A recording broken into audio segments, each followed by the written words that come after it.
ইংল্যান্ডের বিপক্ষে 2-1 গোলে জয়ের নাটকীয় সেমিফাইনালে গোল করতে পারেনি লিওনেল মেসি। তবে ম্যাচ জুড়ে নিজের দুর্দান্ত প্রভাব ঠিকই রেখেছে আর্জেন্টিনা অধিনায়ক। দলের 2 গোল বানিয়ে দিয়ে আর্জেন্টিনার ঘুরে দাঁড়ানোর অন্যতম নায়ক মেসি। তাতে টানা দ্বিতীয়বারের মতো বিশ্বকাপে ফাইনালে জায়গা করে নেয় বর্তমান চ্যাম্পিয়নরা।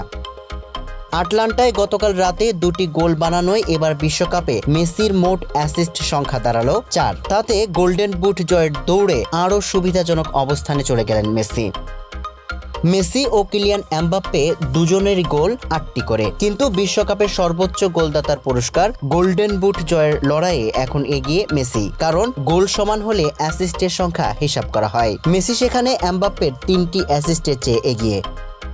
সামিউল ইসলাম, মানবকণ্ঠ।